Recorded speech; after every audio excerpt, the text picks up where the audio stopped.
300 feet. That's the first number that matters at Goodrich. Not the height of a flag, not the distance of a heroic charge, but the drop. A cliff down to the River Wye that turns approach into a liability. The second number is simpler: days. Not minutes of swordplay, days of hauling wood, iron, food, water, and frightened men into position just to begin. Because a castle like this doesn't defeat you with stone. It defeats you with the bill. Viewer discretion advised. This story isn't about knights in shining armor.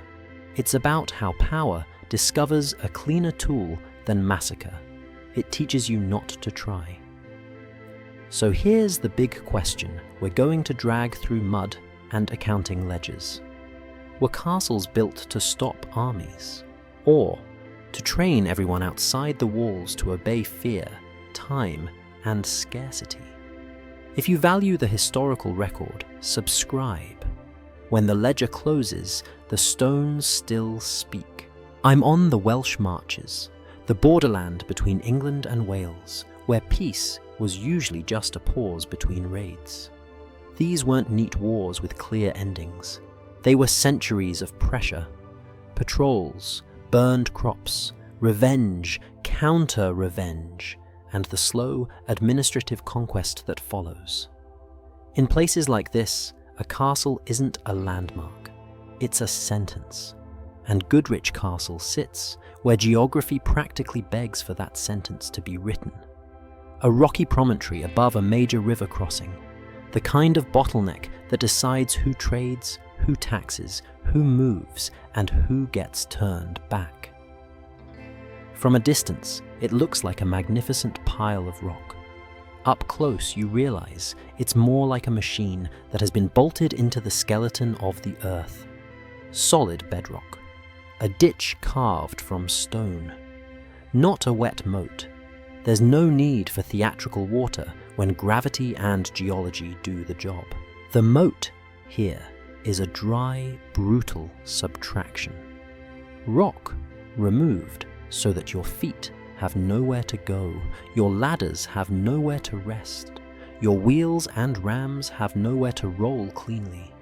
The cliff and the river do something even more humiliating. They limit where you can even stage your siege. Heavy equipment doesn't glide across fast water and steep banks. Your army's strength becomes irrelevant if your logistics can't physically arrive. And that's the first uncomfortable truth. Medieval stories love to hide. Most castles weren't taken by glorious assault. They were taken by time. Surround the place. Cut the roads. Cut the supplies. Wait. A siege is not an argument you win with courage. It's an argument you win by being able to eat longer than the people you are trying to break. That's why the most violent feature of Goodrich isn't the wall. It's the position. The castle is perched so that it can still breathe, still receive, still watch, while you, outside, bleed resources trying to keep a ring around it. If you want to understand why attacking a castle is a nightmare, don't start with the wall. Start with the ground, because the ground is where your myth dies first. At Goodrich, the earth has been edited, not softened, not negotiated with, cut. The castle sits on a plug of bedrock like a clenched fist, and the ditch around it isn't a decorative moat meant to reflect the sky. It's a subtraction carved into stone, a negative space designed to steal momentum from anything that tries to become a weapon. On paper, it's a dry moat. In practice, it's a financial instrument. Every foot you want to cross has to be paid for in labor, time, and exposure. This is where the heroic script breaks. You can't rush a place like this in the way stories pretend. To rush, you need flat ground. You need speed. You need surfaces that accept wheels, ladders, and bodies, as if war were a sport. But Goodrich's first defense is that it refuses to be approached on fair terms. There's a cliff falling toward the River Wye, and the river isn't a convenient ribbon of water you hop across. It's a moving barrier that complicates everything heavy. The moment you need timber for a siege tower, beams for a ram, baskets of earth for a ramp, you discover the real enemy: transport. If you can't bring the machinery, you can't even begin the fantasy. So what do? You pick your angle. You choose the side that hurts you least. And in that choice, the castle already wins, because it has forced you into a narrow menu of options. This is what fortification really is. Not invincibility, but control over the attacker's decisions. The stronghold doesn't have to stop you everywhere. It just has to funnel you into the one place where it can hurt you efficiently. That ditch is part of the funnel. A rock-cut moat does two things at once. First, it creates distance. Distance between your ladder and the wall, between your ram and the gate, between your hands and the stone you want to break. Second, it creates depth. A vertical problem where you wanted a horizontal one. You don't just cross a ditch, you descend into it, slowly, clumsily, then climb out under fire. That under fire isn't a metaphor. It's the reality of arrow slits and high walls. Every second you spend clambering is a second you are visible, predictable, and replaceable. And here's the part the romantic mind refuses to accept. The moat doesn't need to kill you. It just needs to hold you in place while someone else kills you. Now, a lot of people want to jump straight to the clever trick. We'll mine it. Dig underneath, collapse the wall, bring the whole thing down like a stage prop. It sounds neat because it makes war feel intelligent. But Goodrich punishes that idea too. Not because mining is impossible in human history, but because mining here is expensive in ways that don't make good cinema. Bedrock doesn't collapse for free. Rock doesn't give because you feel brave. If you want to tunnel through stone, you need time measured in days and weeks, not in dramatic minutes. You need tools. You need skilled laborers. You need protection for those laborers. And you need to do all of that while a garrison above you has every incentive to discover your work, counter it, and kill you while you're trapped in a hole. This is why castles are political psychology-made architecture. They force you to imagine the cost before you act. The ditch and the rock say, "We can watch you work." They say, "We can afford to wait." And that's the real asymmetry. A siege is not only a fight between attackers and defenders. It's a fight between two budgets. The people inside have stored food, protected water, shelter, and walls that make a small number of defenders count for more. The people outside have to feed an army in the open, protect supply lines, and keep morale from rotting while nothing seems to happen. Because siege warfare is mostly nothing happening. Men standing in mud, horses eating through stored grain, wood rotting, disease spreading, pay going missing, desertion. The attacker's camp becomes its own slow-motion disaster, and the castle doesn't even have to leave its walls to make that happen. It just has to exist. And Goodrich is built in a way that makes surrounding it a problem, not a plan. The terrain is awkward. The river complicates movement. The approach routes are limited. You can besiege from the other side, yes. But then you are still facing the same fact. You must bring your pressure close to the walls, and those walls are not passive. They are instruments that turn your proximity into pain. So the nightmare begins before the gatehouse, before the arrows, before the murder holes that everyone loves to name drop. It begins with the realization that this is not a castle you attack. It is a castle you finance. You don't conquer it with a charge. You conquer it with a sustained ability to keep paying. And that leads to the question the medieval world hated to say out loud. If a castle's real defense is cost, if it survives because attacking it is financially irrational, then what is it actually doing in the landscape? Who benefits from a building that converts violence into an economic barrier? Because when Goodrich rises out of the rock like a permanent threat, it isn't just warning off foreign armies. It's warning off everyone. It tells the valley below, power has moved into stone, and stone has a longer memory than you do. Here's what the castle is betting on: that you, outside the walls, will run out of patience before the people inside run out of food. That sounds like a moral statement, but it's an accounting one. Because a siege is not a battle you win by wanting it more. It's a slow contest between two logistics systems. And the castle's entire purpose is to make your logistics system bleed faster than theirs.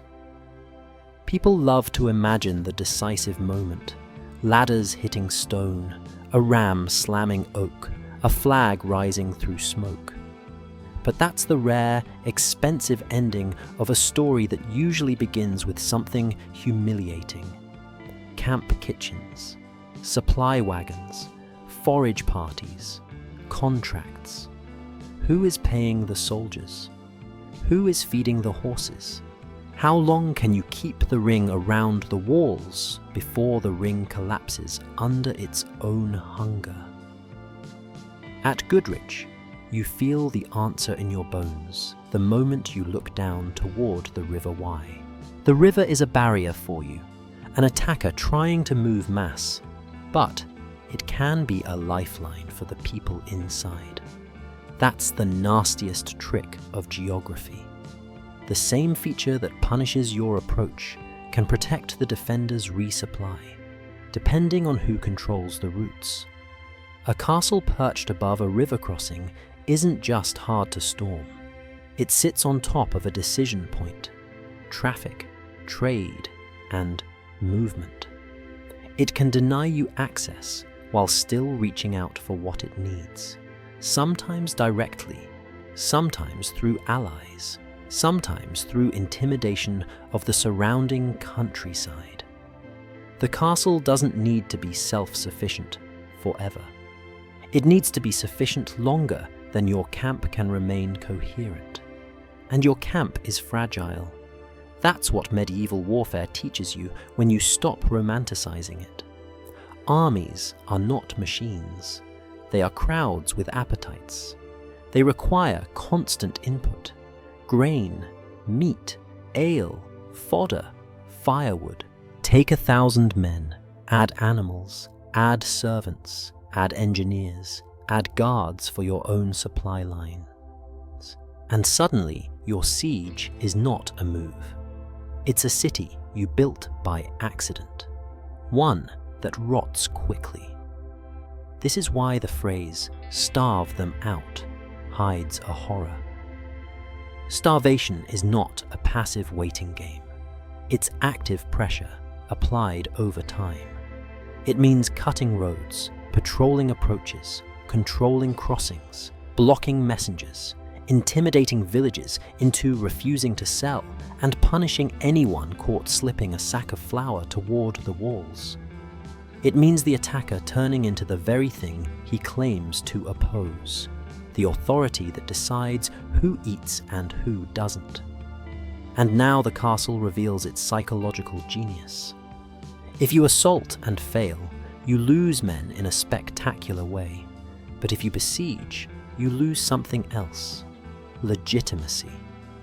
Because siege warfare doesn't look like courage. It looks like cruelty with paperwork. It looks like a ring of armed men making a population smaller by hunger.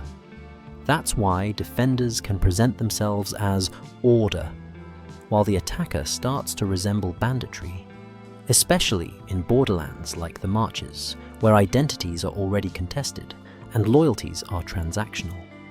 So the siege becomes a propaganda contest, as well as a logistical one. The castle projects a simple message: stability lives inside these walls.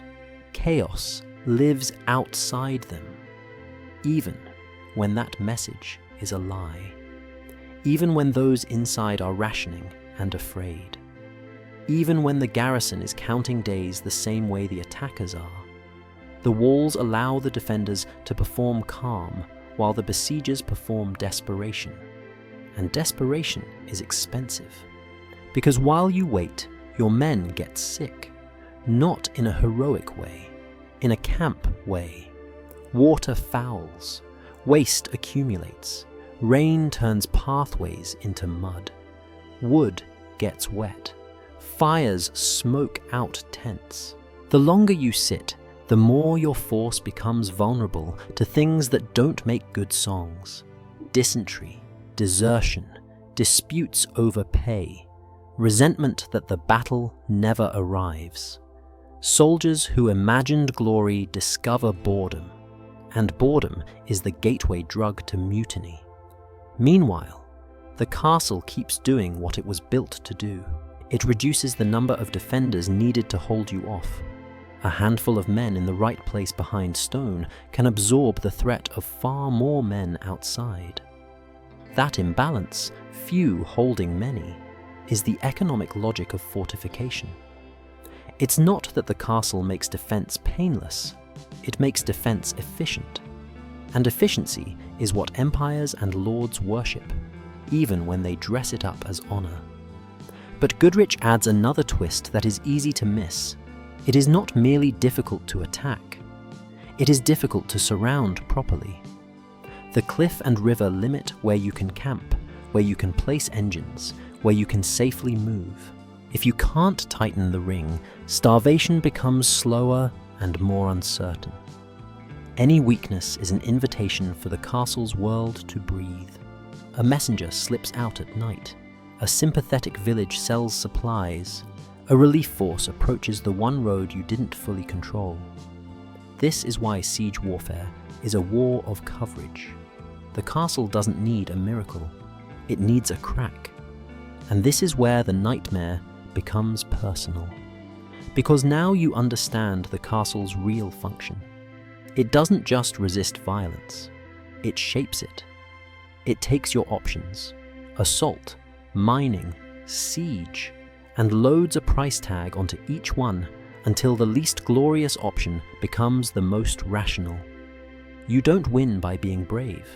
You win by being able to endure ugliness longer than the other side.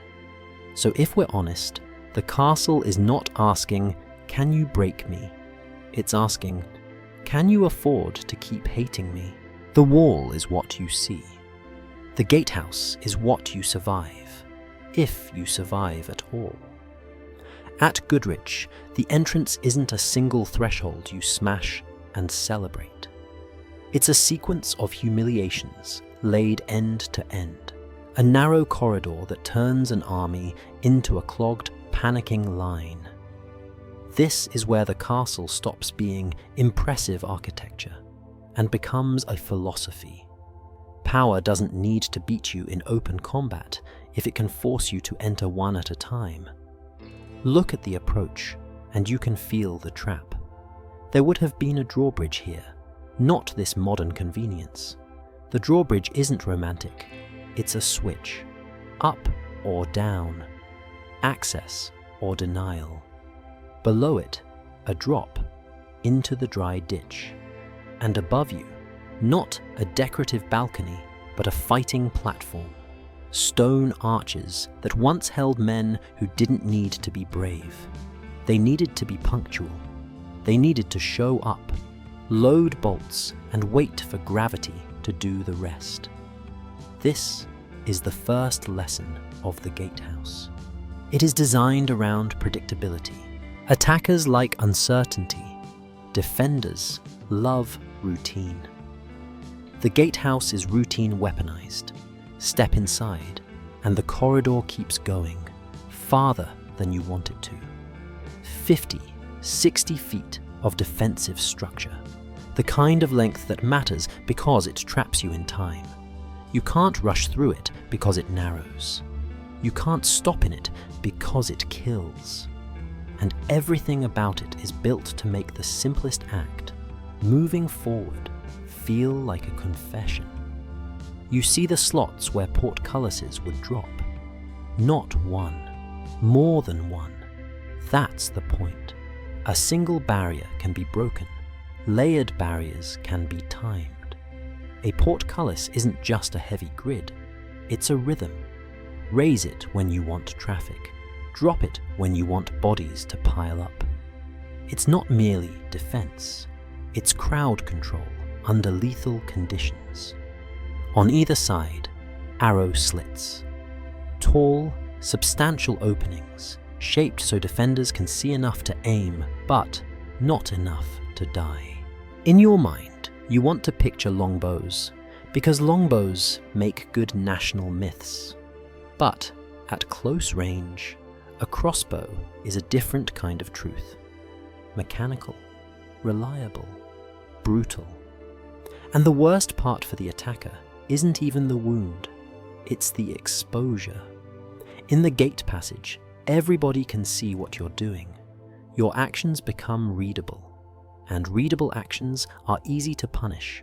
If you try to burn the gate, you can be answered immediately. Shots from both sides, and then the ceiling above you becomes relevant. Those holes overhead, murder holes, the name itself is propaganda. People love the phrase because it makes the castle sound like a horror movie. And yes, they could be used to drop things. But the more practical terror is simpler. Water. Fire is the poor man's artillery against wooden gates. Pile it up, keep it burning, weaken the timbers, smash through. That's the attacker's plan because it's affordable. So defenders need an affordable counter. Not mythical oil, not cinematic cruelty, just the ability to drown the fire, to deny you your cheapest tool. And that's why the gatehouse is a nightmare. It is a duel between budgets. You are trying to convert labor and fuel into a breach. They are trying to convert stored water and gravity into your failure. Every minute you work, they spend less than you do. Every step you take forward, you enter a zone where your numbers stop mattering. Because numbers don't fit in here. This corridor is built to compress you, to make your formation collapse, to turn your ram into a problem instead of a solution. Even if you fight your way through one portcullis, through one gate, you face another. More slots, more bars, niches in the stone where timbers can be fastened. So the door becomes a layered object. Metal grid, wooden gate, heavy beam, then another gate beyond it. It's defensive redundancy, but it's also psychological design. The point is not only to stop you, it's to make you feel like you are never finished. You break one thing and discover you've only purchased the right to face the next thing. And the castle makes sure you pay while you learn. Imagine forcing a ram through that passage. Wheels stick. Men jam shoulder to shoulder. The air gets hot. The corridor echoes with your own labor. so the defenders can hear exactly where you are. And while you're sweating to move your equipment across uneven stone, you're being shot from behind, from the sides, and from above. The gatehouse makes the attacker fight in a place where the attacker can't properly fight. That's the real cruelty. It turns violence into administration. It turns your assault into a process that can be monitored, timed, and punished. And you begin to realize the gatehouse wasn't only designed for war, it was designed for peace with teeth. Because look around and you find guard rooms, spaces for men to sleep, to watch, to decide who comes in after dark, who has permission, who is searched, who is turned away. The gatehouse is the castle's mouth, and mouths do not only bite, they also judge. They demand tribute. They enforce the difference between inside and outside as if it were natural law. That is the castle's deeper trick. Even when no one is attacking, the gatehouse keeps practicing control. It trains the population to accept that movement is a privilege granted by someone behind stone. And once a society accepts that, it doesn't need constant violence. It needs the threat of violence arranged in masonry. The most revealing thing about a castle gatehouse is that it's still doing its job when nobody is attacking. You can feel it in the layout. The long passage, the side rooms, the sightlines that let guards watch the approach, the bridge, the corridor, the courtyard beyond.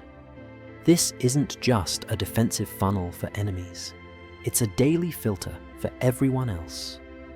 And that is where medieval power becomes honest. Because a castle like Goodrich doesn't merely threaten you with arrows, it threatens you with procedure. Think about what the gate means in a borderland like the Welsh Marches. This was not a tidy frontier with a customs office and a passport stamp. It was a landscape where loyalty could be bought, where raids and reprisals could be justified as justice, where land changed hands through marriage, force, and royal favour. In that kind of world, the gatehouse is not a door, it's a statement. Movement is not a right. Movement is a privilege granted by whoever owns the stone. So yes, when the army comes, the portcullis drops, and the corridor becomes a death sentence. But on a cold winter evening, when someone arrives late, the same corridor becomes something quieter and more poisonous. A guard decides if you are allowed in. A guard decides if you look suspicious. A guard decides if your story is acceptable. The castle turns everyday life into an audition.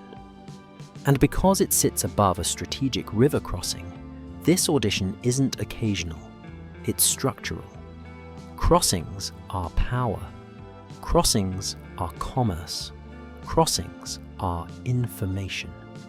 In a world with fewer bridges and slower travel, whoever dominates a crossing can dominate the rhythm of the region. Who trades, who travels, who carries news, who brings goods, who pays. A castle at that point doesn't need to conquer the whole countryside every day. It just needs to be present where the countryside must pass. That's the terrifying genius of fortification. It weaponizes geography into governance. Now ask yourself what people imagine when they hear castle. They imagine refuge, safety behind walls. But refuge is never free. Refuge has a price, and the price is obedience. The gatehouse is where that transaction happens. Not in speeches, not in banners, in routine, in inspection, in waiting, in the subtle humiliation of being made to stand under someone else's murder holes while your cart is checked. This is why the castle projects power even without firing a shot. It doesn't just deter siege, it deters dissent. It tells villagers and travelers the same story every day. There is an inside and an outside, and the difference is controlled by men with keys and crossbows. When the castle becomes part of the landscape, people learn to navigate around it, not physically, but mentally. They begin to self-censor. They time their movements. They avoid making trouble. The architecture trains the population the way a whip trains an animal, not through constant striking, but through the expectation that striking is always possible. And here's where the economics becomes brutal. The castle doesn't have to be profitable like a shop. It only has to make control cheaper than chaos. If you can tax passage, demand tolls, impose fees, control markets, enforce permission, then the castle becomes an investment that pays dividends in stability for the lord.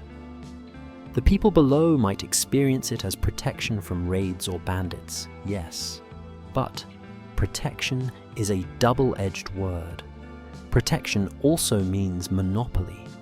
The castle becomes the only legitimate violence in the area, the only legitimate judgment, the only legitimate gate. That is why a fighting castle needs administrative space.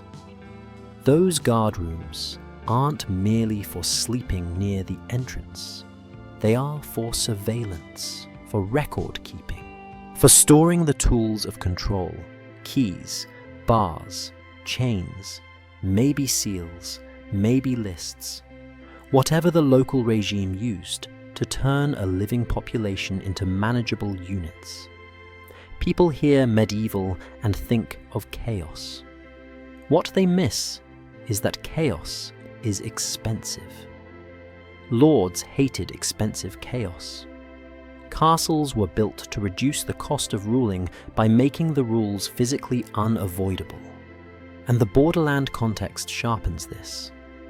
In the Marches, authority wasn't just royal, it was layered, negotiated, often violent. Marcher lords historically held broad powers in their territories, often more autonomy than elsewhere, because the frontier demanded fast decisions and hard enforcement. Whether or not a specific guard at Goodrich collected taxes in the way the modern narrator imagines, the principle is historically sound. Controlling entry is controlling the social order. A gatehouse is where power can be applied in small, repeatable doses, small enough to feel normal, sharp enough to be feared. So when you walk through that passage, you should imagine two different crowds. One is the assaulting force, sweating, desperate, trying to ram through while bolts and stones find their ribs. The other is ordinary people, a farmer with a cart, a messenger with muddy boots, a traveler who arrived after dark. For both crowds, the message is identical. You don't enter because you deserve to. You enter because someone allows it. And that is why castles change political psychology. They teach people to internalize the gate, to think in terms of permission, to accept delay as natural, to accept inspection as safety.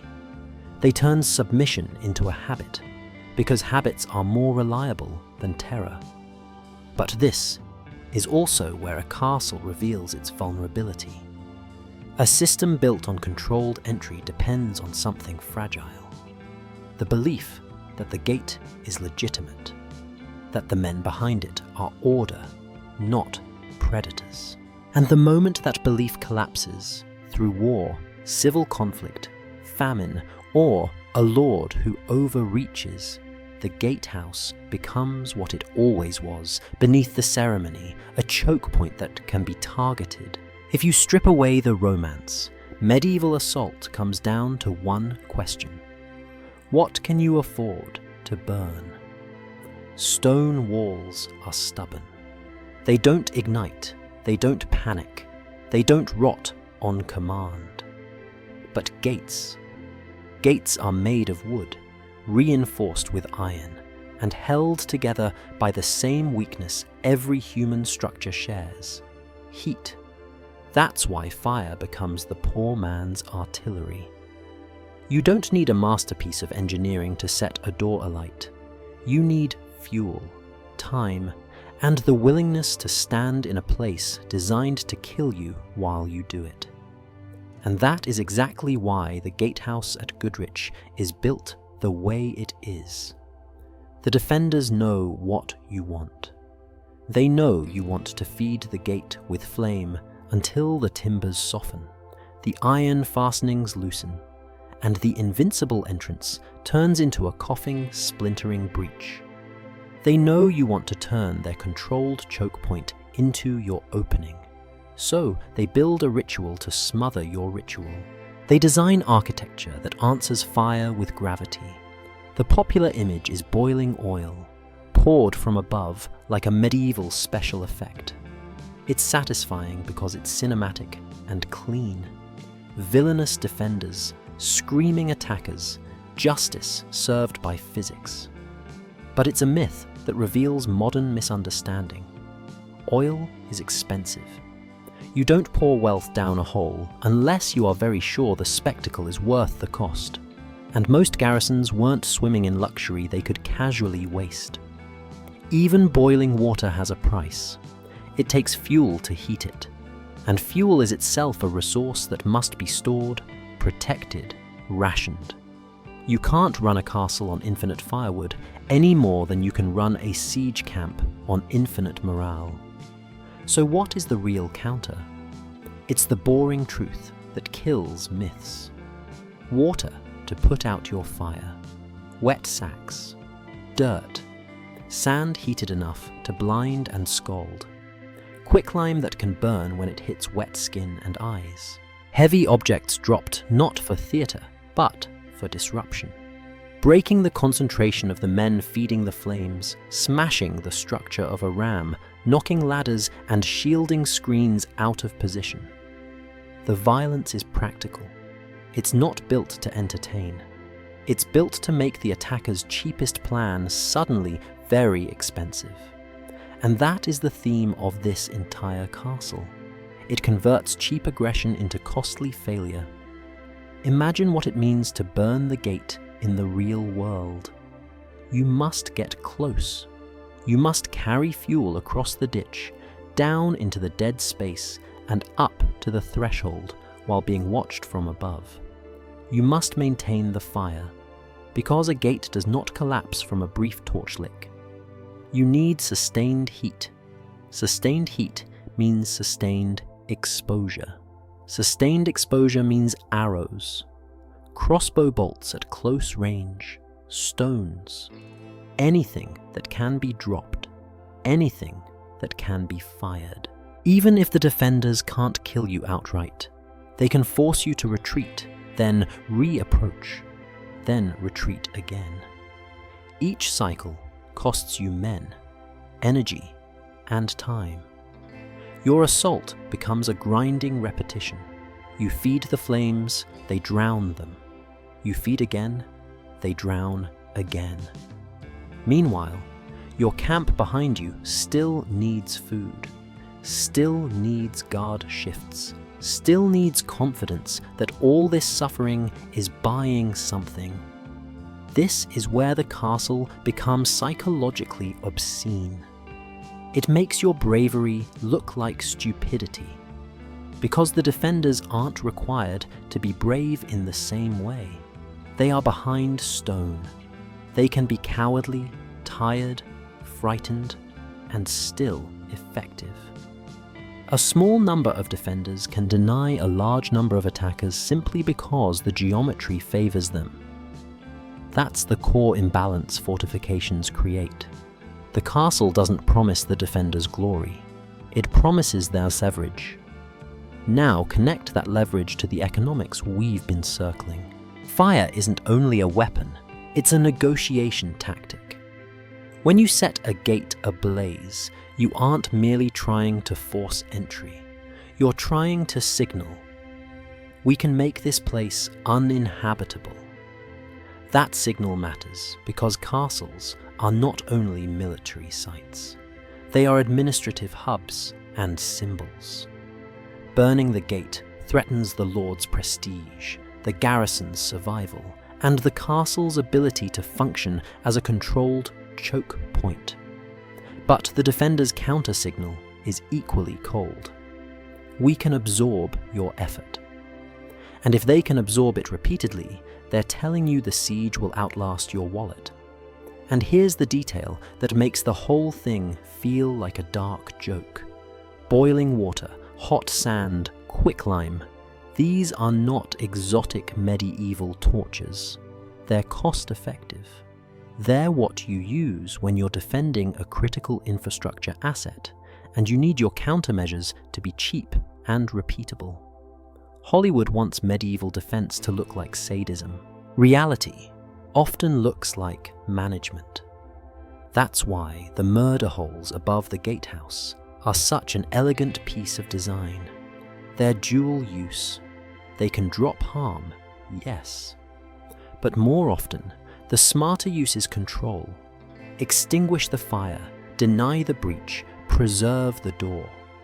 The same hole that could kill you can also keep the castle alive. And that dual purpose reveals the philosophy behind the stone. The goal isn't cruelty for its own sake. The goal is continuity of power. So the true nightmare of fire assault is this.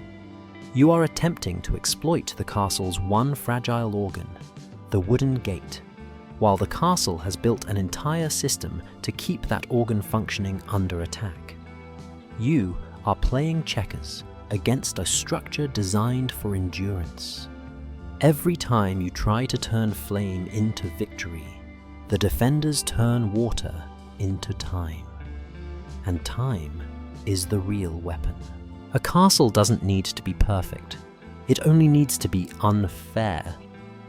That's the mistake modern minds make when they look at medieval walls and ask, could we break them? The better question is, could we break them without being forced into the one place where they are strongest? Because that is what the castle is designed to do. It doesn't merely resist your attack, it choreographs it. Goodrich tells you this the moment you study the towers and the curtain wall. From far away, walls look like a continuous barrier. Up close, they're a system of angles. The towers are not just tall, they are positioned to overlap fields of fire, to look down along the faces of the walls, to ensure that anywhere you might try to gather is visible from somewhere. And the word that matters here, one that castle guides usually whisper as if it were a magic spell, is dead ground. Those blind spots at the base of walls or around corners where defenders can't easily shoot. Dead ground is where attackers dream. It's where you'd like to shelter while your men work. It's where you'd like to stack ladders, build screens, prepare rams, dig, hammer, saw. It's the tiny pocket of mercy you hunt for, because siege warfare is exhausting and exposure is murder. A smart fortification tries to erase those pockets. It adds projections, spurs, angled bases, and overlapping sightlines so that the wall is never truly alone, so that every safe spot has a witness. And witness is lethal, because the moment defenders can see you, they don't need to guess your plan. They can answer it with an economy you can't match. Arrow slits, those narrow vertical cuts, are part of that economy. They're not built for fairness, they're built for asymmetry. The defender sees, the attacker is seen. The defender can shoot, the attacker must commit his whole body to do anything. At very close range, that asymmetry becomes intimate. A crossbow bolt doesn't need epic distance. It needs a line of sight and a target that can't dodge, because it's hauling a ladder, carrying a beam, dragging a shield screen. At point-blank range, the skill of the defender matters less than the architecture that hands him predictable targets.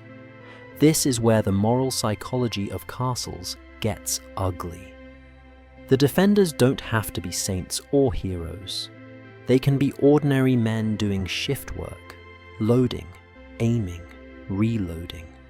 The castle industrializes their violence. It turns killing into a task. And for the attacker, that means your death might not feel like a battle at all. It might feel like paperwork. You stepped into the wrong box on the chessboard and the structure punished you. Now add the anti-mining logic. Goodrich sits on rock, and parts of its towers incorporate features that make undermining harder. Architectural choices that complicate digging close to foundations, reduce accessible weak points, and deny you the soft belly you want to find. Even if mining is not impossible, the castle tries to make it less efficient than waiting. That matters because mining is not just labor, it is secrecy. And secrecy is a luxury when you are camped under the eyes of people who live above you. Every hour you spend digging is an hour you must protect the diggers. That means shields, screens, watch rotations, counter-battery fire. More men assigned to protection instead of pressure. You are turning your army into a workforce, and that is precisely what the castle wants. Because the moment your army behaves like a workforce, morale changes. Warriors can be convinced they are heroes. Workers want wages. Workers measure effort against reward. Workers ask how long this will take and whether the lord who hired them is lying about the payoff. A castle exploits that psychology brutally. It forces the attacking force to become self-aware, and then it compounds the problem with height. Height is not just a tactical advantage, it's a social one. A man above you looks like authority. He looks like the judge. The wall makes the defender feel like the rightful owner of the space. And it makes the attacker feel like a trespasser, even if the attacker has a legal claim. This is why castles are such powerful political symbols. They make hierarchy visible. They make dominance physical. They teach people to accept that power naturally sits above them and looks down. That lesson spreads far beyond warfare, because most people who lived around a castle never attacked it. They obeyed it. They delivered supplies to it. They bought it. They negotiated with it. The violence embedded in the architecture didn't need to be used every day. It only needed to be believable. And the credibility of that violence is built by features like these: arrow slits, overlapping towers, dead ground eliminated. Because they whisper the same message. We can hurt you efficiently. So the castle doesn't only produce casualties in sieges, it produces complicity in peacetime. It trains the surrounding population to structure their lives around the fortress's capability. Where they travel, when they travel, what they carry, how they speak to guards, what they dare to resist. The castle becomes a psychological perimeter extending far beyond the walls, an invisible moat made of anticipated consequences. And that's why the worst feature of the castle might not be any single weapon at all. It's the way all the features cooperate to turn your options into a narrow corridor of suffering. If you try ladders, you're seen. If you try mining, you pay in time. If you try fire, it's drowned. If you try to wait, your camp decays. Every path is designed to hurt you. The castle isn't a wall. It's a choice architecture whose goal is to make resistance feel irrational, which leads us to the myths. Because when reality is this degrading, when the truth of war is mud, budgets, and waiting, people start inventing stories that make it feel noble again. They fixate on clever tricks, personal duels, and defensive staircases. Anything that turns system violence into a fair fight between individuals. The staircase is where people go to feel clever about the Middle Ages. They stand inside a spiral, look up at the tight curve of stone, and repeat the same story like it's an inheritance. Clockwise stairs favored right-handed defenders. It's a neat idea because it turns a castle into a puzzle you can solve. It turns the brutality of siege into a fair contest of tactics. It reassures you that medieval violence had rules, almost sportsmanship, built into the architecture. And at Goodrich, that comforting story collapses the moment you try to move. The spiral stair here is narrow, steep, and claustrophobic. You can barely pass another person without becoming tangled. There's hardly room for a shield, let alone a dramatic duel. Your feet have to negotiate uneven treads, your shoulders brush stone. Your breath changes because the space tells your body to be careful. The idea of fighting here, swinging weapons, maintaining formation, holding ground, feels absurd. One slip, one shove, one panic movement, and you're not losing a fight. You're tumbling down a stone corkscrew. That is the first reality. Spiral stairs aren't built to host cinematic combat. They're built to connect levels in a tight footprint. They are expensive to construct, yes, but their primary purpose is practicality, movement within a thick wall, protection of circulation routes, and structural efficiency. If they also inconvenience attackers in some scenarios, that's a bonus. But the castle does not need this space to be a gladiator arena. It needs it to be a bottleneck. Bottlenecks are not noble. Bottlenecks are administrative. A bottleneck turns many into few. It reduces a crowd into a line. It forces hesitation. It makes people bump shoulders and lose rhythm. And once you lose rhythm in a confined space, violence becomes less about skill and more about physics. That's why the staircase feels threatening, even without a single defender present. It is designed to remove your ability to act quickly and confidently, which is exactly what the castle wants. Now, about the direction.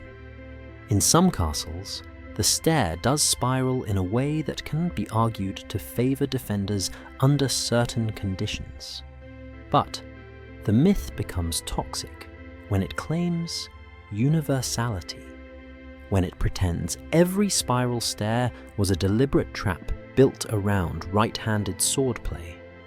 Because the historical record and surviving architecture don't support that as a rule. Stairs vary.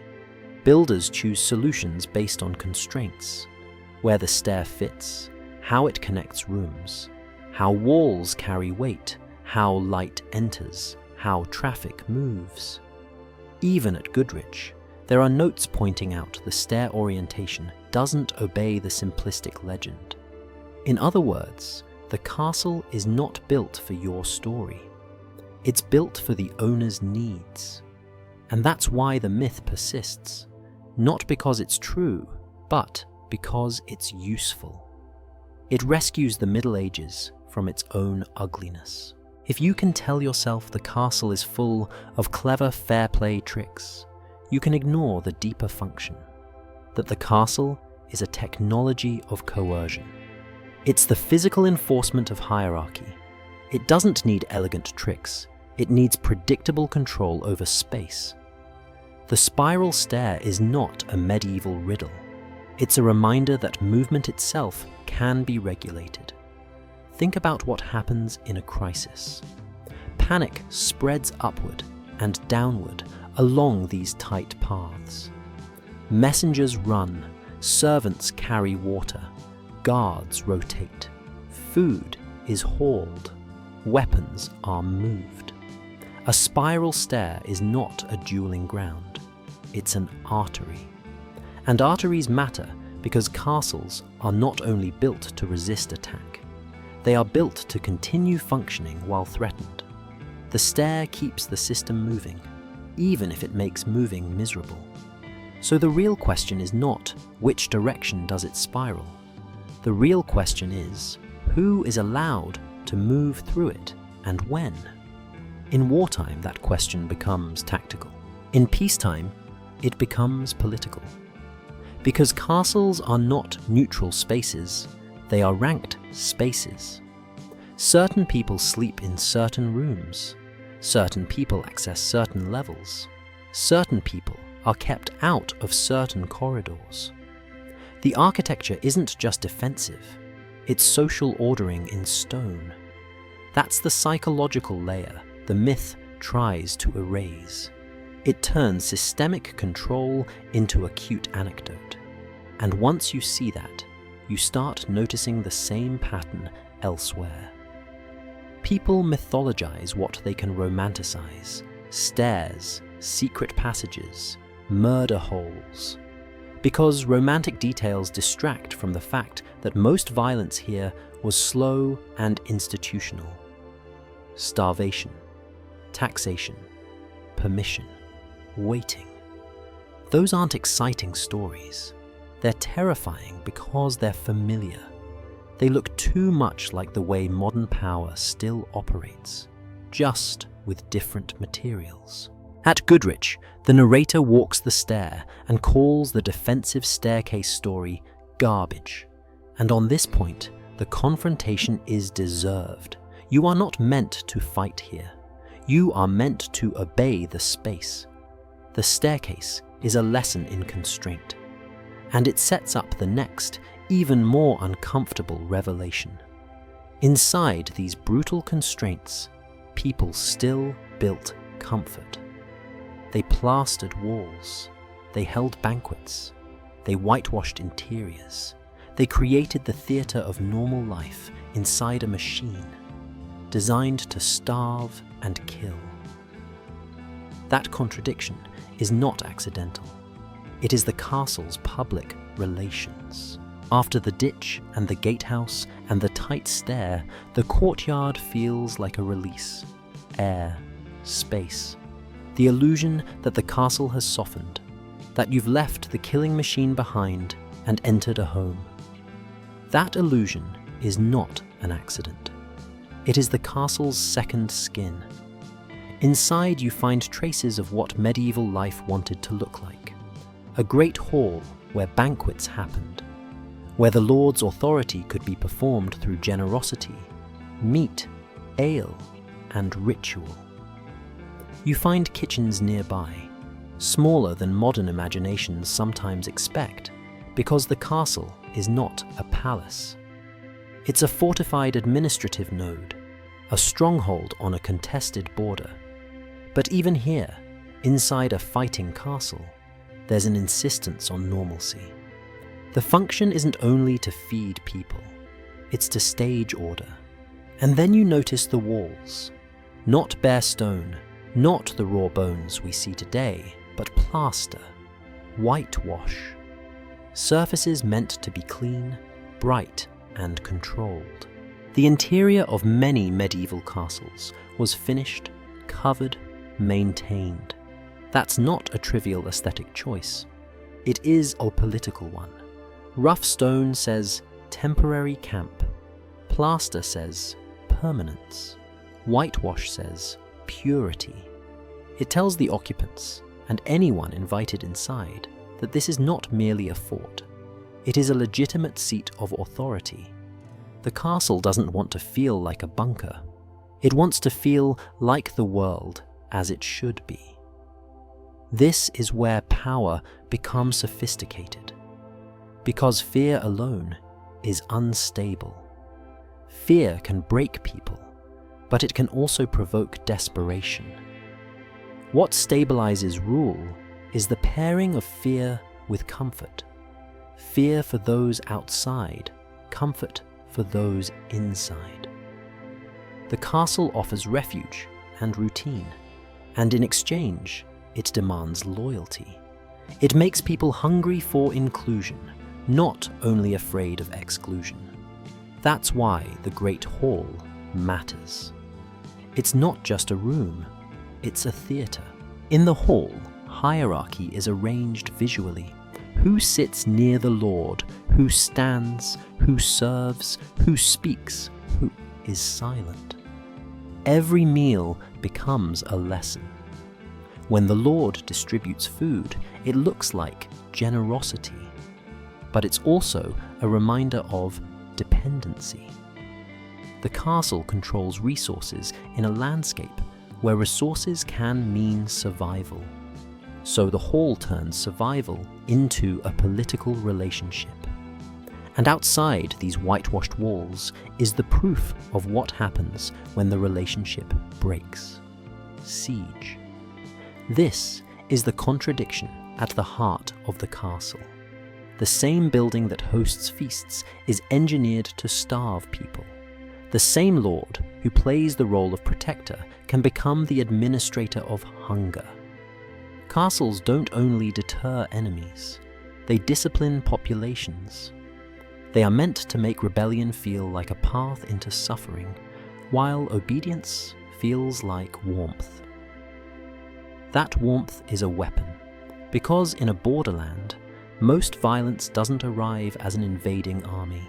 It arrives as insecurity, raids, theft, burned crops, vanished livestock, rumors of retaliation. In that environment, a castle offers something priceless: predictability. The bellies inside can be filled more reliably than those outside. That predictable access to stored food, shelter, and a garrison means the castle becomes the gravitational center of local life. People align themselves with it, because aligning seems safer than resisting. The castle's comfort doesn't have to be luxurious. It only has to be more reliable than the open country. Now add the location again. Goodrich sits above a major river crossing. Crossings are choke points for trade and movement. That means the castle's home life is not isolated. It's plugged into networks of tolls, markets, and control. People pass through the area because they must, and the castle can extract. Even without calling it tax in a modern bureaucratic sense, the principle is old. Power at a choke point monetizes passage. The castle becomes a meter running in stone. So the plaster and the hall are not a side story. They're the public face of extraction. And because human beings are human, they leave marks. Graffiti, scratches, names, dates, crude drawings, layers of different centuries, adding their little claims to a place that was once untouchable. That detail is easy to treat as charming, but it's revealing. When the castle later becomes a ruin, the public steps in and starts writing on it because the castle's original function, exclusive, controlled, permission-based, has collapsed. The moment people can wander freely in what used to be a fortified hierarchy, they celebrate by vandalizing it. It's a petty victory, but it's a victory. It's the reversal of the gatehouse's message. The inside is no longer restricted.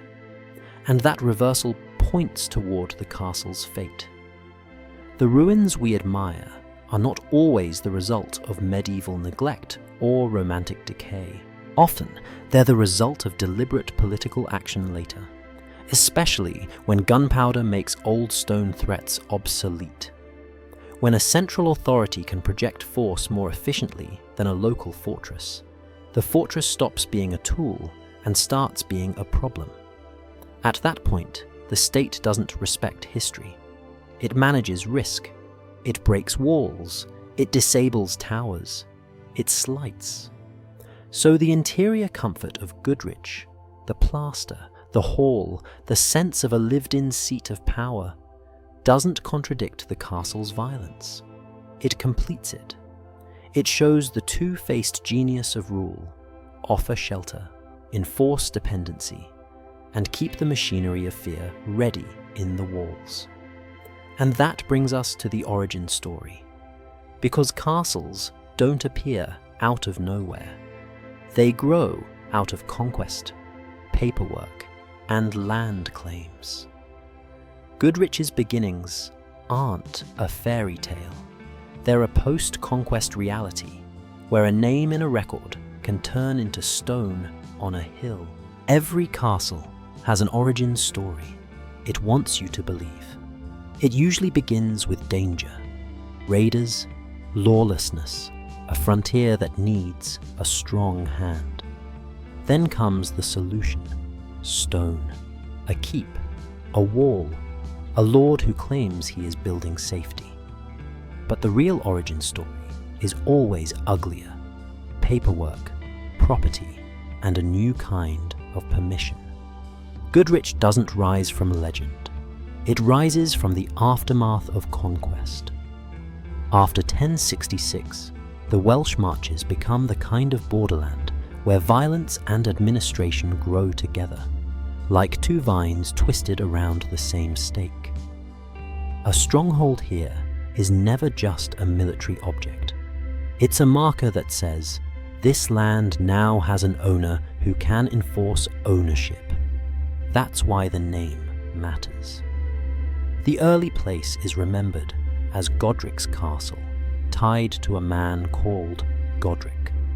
Even the later name, Goodrich, still carries the echo of a person, not a people. That is the first clue about what a castle is. It isn't built for the community, and it's built for the person who gets to name it. The transcript you gave circles an uncomfortable point. Godric is mentioned in Domesday contexts, yet the castle itself isn't clearly recorded there the way modern minds want it to be. And that frustration, why isn't the castle neatly listed, reveals how modern we are. Domesday was about value, about who owed what, about what could be taxed, exploited, or declared waste. A fortress perched on rock might not show up as a tidy taxable unit the way a manor, a mill, or a village does. A castle can be politically decisive and still be fiscally inconvenient to categorize. And that is the heart of medieval power. It doesn't always announce itself as a castle. It announces itself as control over land and the right to extract from it. Then the stone arrives in earnest. The earliest major stone phase is Norman in character, the keep logic, solid, squat, built to intimidate as much as to resist. This is the style that says, in one brutal sentence, a small number of men can dominate many. It's the architectural translation of conquest into permanence. A wooden fort can burn. Stone implies you're not leaving. Stone tells the valley to adjust its expectations. And Goodrich's location is doing half the work. A rocky promontory above the River Wye doesn't merely offer a good view. It offers leverage. River crossings are strategic because they compress the world. They take movement, trade, travel, messengers, and force it through a narrow decision point. In a landscape with fewer bridges and harder travel, a controlled crossing becomes a controlled economy. You can deny passage. You can charge for passage. You can decide whose goods move and whose don't. You can decide whose news arrives and whose disappears. So when you hear, they built a castle here because it's strategic, translate it into its real meaning. They built a machine that can turn geography into obedience. The transcript notes something that sounds like mere practicality, but is actually a window into power's logic. The stone is local, sandstone quarried nearby. Even the ditch, this carved-out negative space around the castle, can double as a source of building material. That detail matters because it shows how fortification is funded. Lords don't build castles by magic. They build them by converting local labor into permanent structure. They draft workers. They impose obligations. They redirect human time away from fields and towards stone. The ditch isn't just a defense feature. It's proof that the landscape has been forced to participate in its own domination. And then comes the major expansion. Because a keep alone is a statement, but a later medieval castle is a system. In Goodrich's case, the 13th century brings the kind of rebuilding that turns a stronghold into a complete instrument. Curtain walls, towers, and the more elaborate defensive logic that the transcript walks you through. This is the stage where a castle stops being merely a last refuge and becomes a site of governance, a place that can host, store, judge, and threaten. The name that matters here is William de Valence, the figure linked with Goodrich's dramatic 13th century transformation. The transcript drifts into a broader political complaint about foreigners and the baronial conflicts, and it's worth sharpening the point without repeating the slip-ups. The 13th century is filled with noble factionalism, resentment, and suspicion about who has influence at court. When a powerful figure expands a Marcher castle, he isn't only upgrading defense. He's upgrading his negotiating position within the kingdom. A border fortress is a bargaining chip. It can be offered, withheld, used as leverage with the crown, and used to coerce local rivals who live under its shadow. That's why Goodrich didn't see much action in some medieval stretches doesn't mean it was irrelevant. A weapon that doesn't fire can still control the room. The castle's most efficient victory is the siege that never happens, the rebellion that chooses silence because stone has made resistance feel expensive. The Marcher castle is often less about constant battles and more about constant pressure. The reminder that someone can lock the gate, call men to arms, and punish disobedience with organized force. And here's the darkest part of the origin story. Protection is not the opposite of control. Protection is the most elegant form of control. A castle promises to keep you safe from the chaos outside, then quietly teaches you that safety belongs to the person inside the walls. It trains you to seek permission, to accept inspection, to accept delay, to accept tolls and obligations as normal because the alternative is fear. So yes, Goodrich begins as a fortification on a strategic crossing. But what it truly begins as is a psychological re-education program. The landscape learns to live with a permanent threat and call it stability. And that sets up the final irony. Castles like this were built to be the ultimate local monopolies of violence, stone that could outlast generations. But the moment a larger state develops cheaper, longer-range violence, gunpowder, these local monopolies become liabilities. The state doesn't admire them. It neutralizes them. For centuries, Goodrich does what castles are built to do best. It mostly doesn't get attacked. That sentence sounds like peace. It isn't. It's success.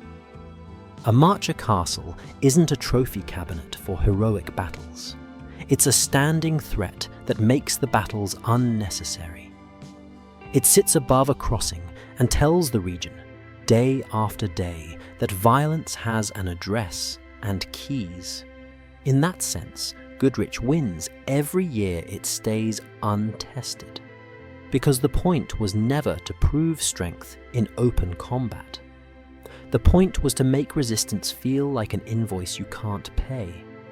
Then the 1640s arrive, and England tears itself open. The English Civil War doesn't care about medieval etiquette.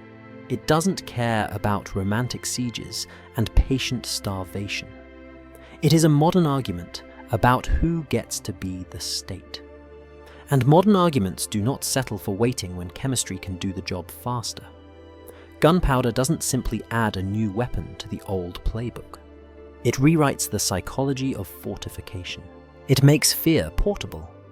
And once fear becomes portable, a castle stops being the unquestioned owner of its landscape. Goodrich, held for the king, becomes a problem that Parliament can't afford to leave behind its lines. You don't want a fortified island in your rear that can shelter raids, store weapons, and broadcast defiance. In medieval logic, you might surround it and grind it down. In Civil War logic, you do something colder. You spend money to accelerate terror. Colonel John Birch brings in a mortar, locally infamous, given a name that sounds like a joke until you understand what it means to be on the receiving end. Roaring Meg, a mortar designed to lob explosive shells, heavy ones, into the castle's interior. This is not a weapon that politely challenges the gatehouse. It doesn't negotiate with the ditch or the stair. It goes over the geometry and lands where geometry can't help you, inside. This is the moment the medieval castle discovers its greatest weakness. Its walls protect you by concentrating you. A castle is a controlled environment. That's why it can survive siege. It stores food, water, people, weapons, and authority in a compact, defendable space. But compactness becomes vulnerability when the attacker can drop explosions into the courtyard. Suddenly, the very thing that made defense efficient, everyone living inside the same stone envelope, means fear spreads instantly. There's no open field to disperse into, no distance to dilute shock.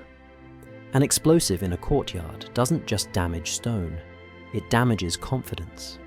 And confidence is the real supply chain. This is what gunpowder changes.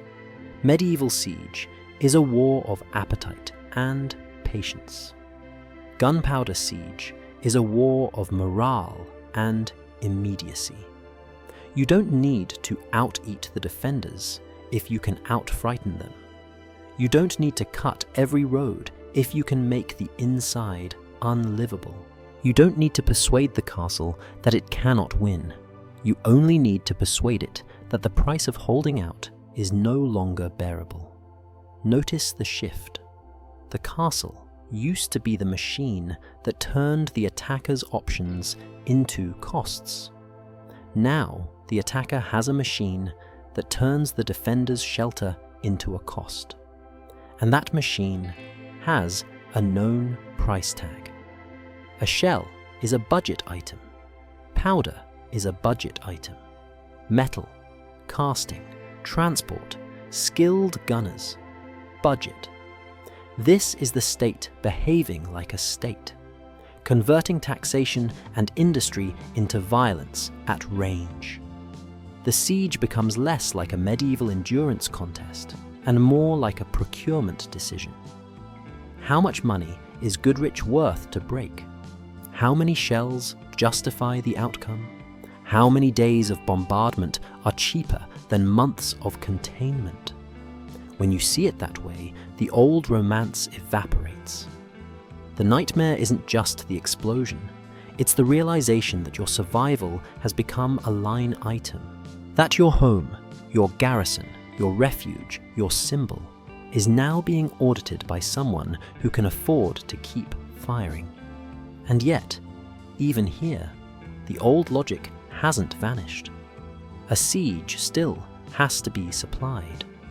Birch's men still have to feed themselves and secure the area.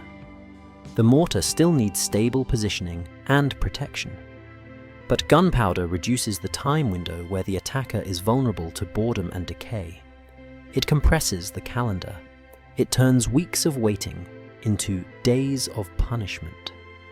The attacker's camp is still fragile, but it doesn't have to remain a rotting city for as long to get results. So what happens to the people inside? This is the part castle tourism tends to skip, because it's easier to talk about architecture than bodies.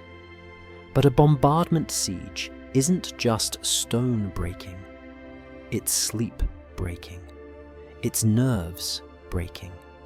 It's the feeling of living in a place designed to protect you while the ceiling becomes the threat. Every thud is a message. The outside can reach you anywhere. Every explosion is a reminder that medieval defenses were optimized for arrows and ladders, not for modern shock.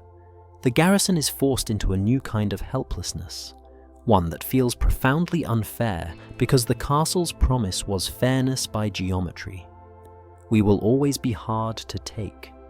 Gunpowder says, hard is negotiable. Goodrich capitulates in July 1646. The date matters because it shows how quickly the new logic can work. In medieval terms, a well-provisioned fortress can resist for months. Here, a focused modern siege using explosive bombardment turns resistance into a shorter equation. It's not that the defenders were cowards, it's that the rules changed under their feet. The castle's psychological monopoly breaks when the walls no longer guarantee safety. And that returns us to the big question with teeth. If castles were built to train people to obey fear, time, and scarcity, what happens when a new power can deliver fear more efficiently than the castle itself? Because once Parliament can break a castle, it also inherits the castle's true role. It becomes the new owner of the region's imagination. The castle used to say, "Disobedience will starve." Now the state can say, "Disobedience will explode." But there's an even darker turn. Winning the siege is not enough. Taking the castle is not enough. Because a captured fortress remains a fortress, usable by whoever controls it next. A place like Goodrich can switch hands again. It can become a future problem. And states hate future problems. A castle can survive 100 years of threats and still die from a single decision. Not an enemy decision, a government decision. This is the part people don't want to hear when they stand in ruins and feel romantic. They want time to be the villain. Wind, rain, neglect, ivy slowly winning. But for many English castles, the ruin is not nature's victory. It is policy. It is the state looking at a fortress and saying, calmly, "We can't allow this to work anymore." After Goodrich falls in 1646, Parliament doesn't merely garrison it and move on. It does something far more revealing about the philosophy of power. It orders the castle to be slighted, deliberately damaged so it can no longer function as a defensive stronghold.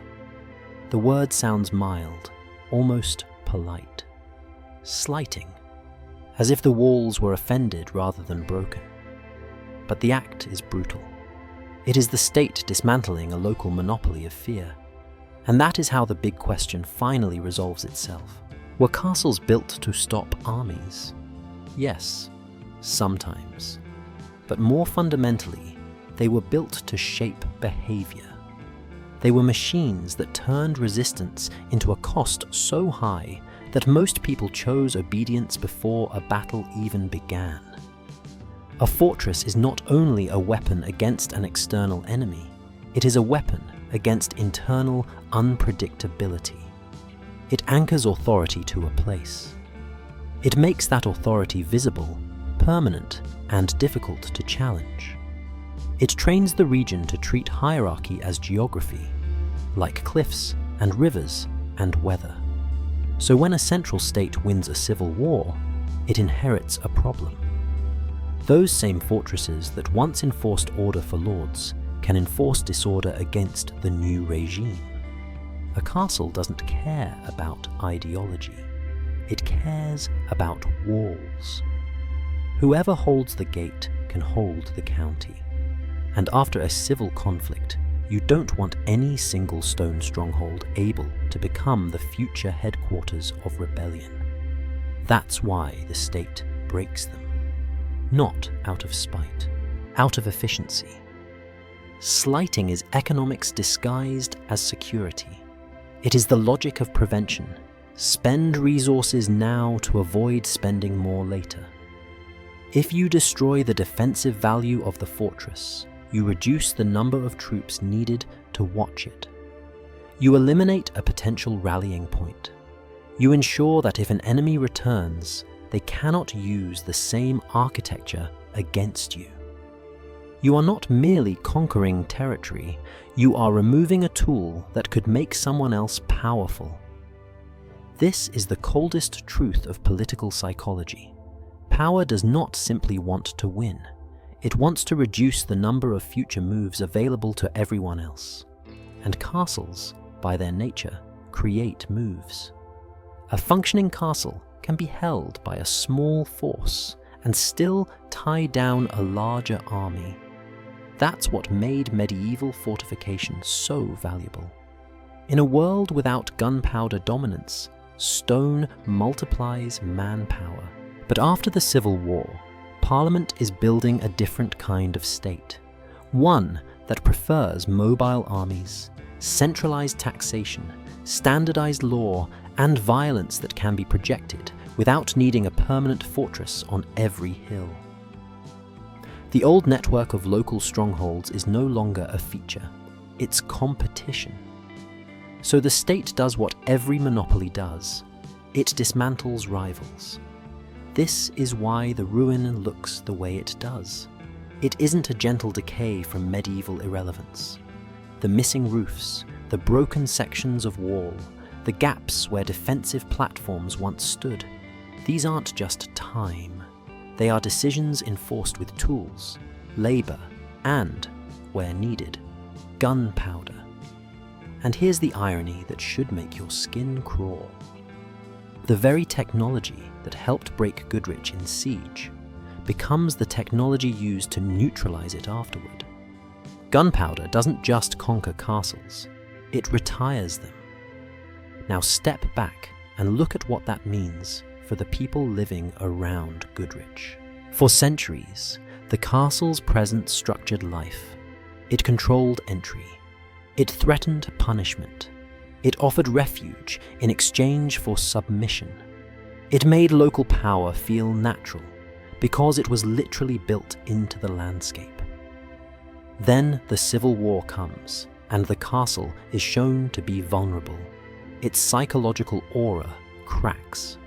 And then Parliament deliberately ruins it, ensuring it can never again play its old role.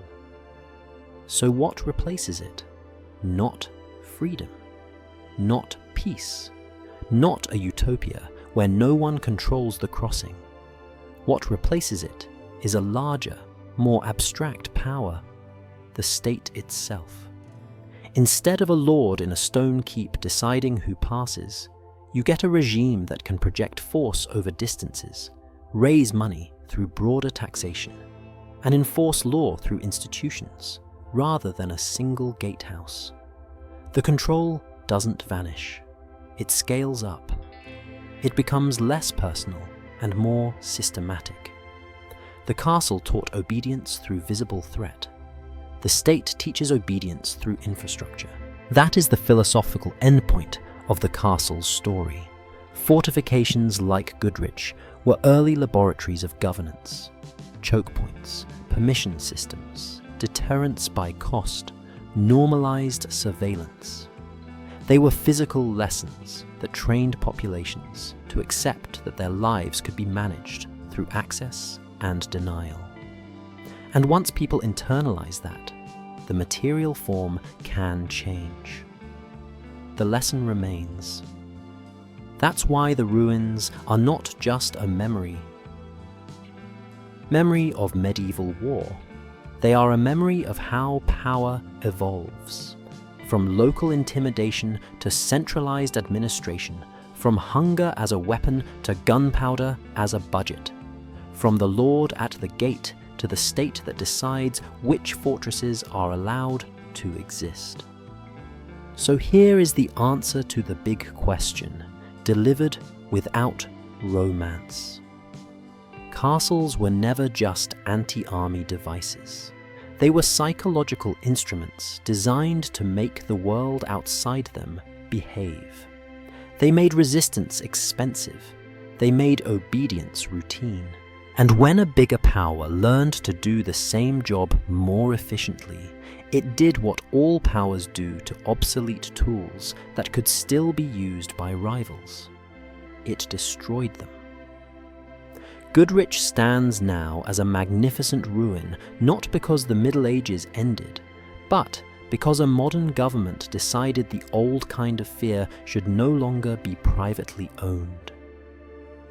The castle's last function was not defense. It was evidence. Evidence that authority is always willing to break yesterday's symbols to secure tomorrow's monopoly. When the ledger closes, the stones still speak.